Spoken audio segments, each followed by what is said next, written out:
In the heart of West Africa, a political earthquake has just shaken the region. Captain Ibrahim Traoré, the young leader of Burkina Faso, has once again made international headlines. This time, not for speeches or declarations, but for decisive action. He ordered the blocking of 57 trucks at the Burkina Faso border. And the world is now asking, what exactly were these trucks carrying, and why does this event matter so much? On the surface, the story might sound like a routine border control issue. After all, trucks move in and out of African borders every single day. But when you look closer, this isn't just about cargo, customs, or routine inspection.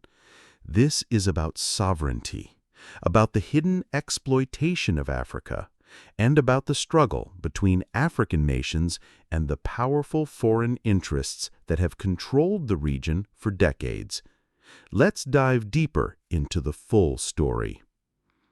When the convoy of 57 trucks approached the Burkina Faso border, officials noticed irregularities. The papers didn't match the cargo, the destinations listed were vague, and the contents of the trucks. Reports suggest that they weren't carrying ordinary goods like food or construction material. Instead, intelligence pointed to something far more sensitive: resources like gold, uranium, cotton, or even rare earth minerals. Resources that have, for years, been smuggled out of Africa under the noses of governments, enriching foreign corporations while leaving African citizens in poverty. This is where Traoré drew the line. He made it clear: Burkina Faso will no longer be a highway for exploitation. No longer will foreign powers and corrupt elites siphon away Africa's wealth in plain sight. Now, let's pause and think. 57 trucks. Imagine the scale of that operation. This isn't some small smuggling attempt. This is a well-organized, highly coordinated movement of goods worth millions, maybe even billions of dollars. It takes networks, funding, and influence to move that much across borders, which leads to the question, who was behind it? Some analysts believe that the trucks were linked to foreign mining companies that have operated in Burkina Faso for years, companies that extract resources, pay almost nothing in taxes, and then ship everything abroad. Others suggest the involvement of regional elites, powerful businessmen or politicians who act as middlemen for global corporations. And there are even whispers that intelligence agencies of former colonial powers could be involved, ensuring that Africa's wealth continues to flow out quietly. By stopping these trucks, Traoré wasn't just seizing illegal cargo, he was sending a message to his people. This wealth belongs to you, not to outsiders. A message to Africa: it's time to take control of our own resources. And most importantly, a message to the West: the era of unchecked exploitation is over. But of course, such a move comes with consequences.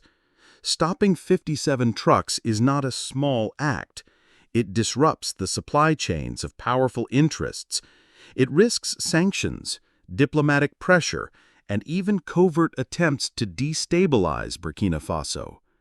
History shows us that whenever an African leader stands up against exploitation, they become a target.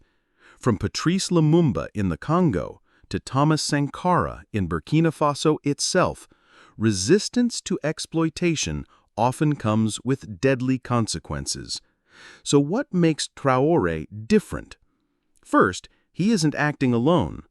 Burkina Faso is now part of a powerful new alliance with Mali and Niger. Together, these three nations have vowed to kick out foreign interference, reclaim their resources, and rebuild their countries on their own terms. By forming this regional bloc, they have created a shield against foreign pressure. If one is attacked, the others stand in solidarity, and that changes everything. Second, Traoré has the backing of the people.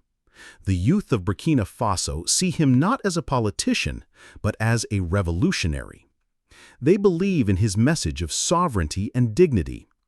When he blocked those 57 trucks, social media across West Africa exploded with support.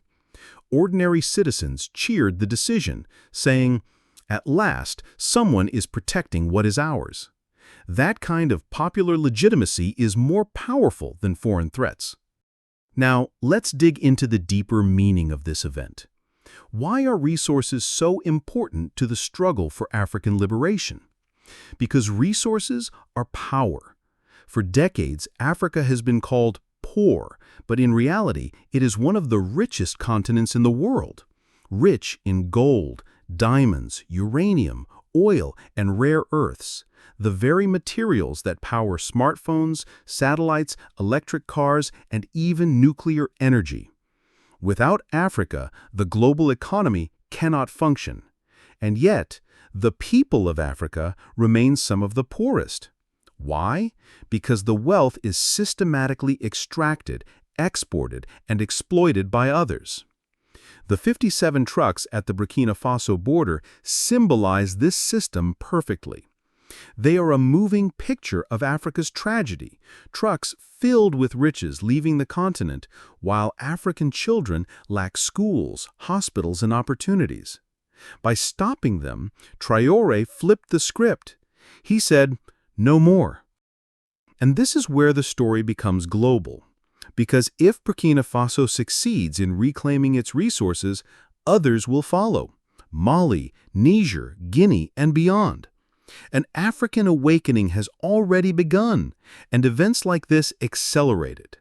The West sees this clearly, which is why the reaction to Traoré's move has been so intense. Western media outlets frame it as controversial, dangerous, or provocative. But to Africans, it is simply justice. Now, some might ask, what happens next? Will the seized cargo be returned? Will the companies demand compensation? Will there be retaliation? The truth is, Traoré and his government face a difficult path.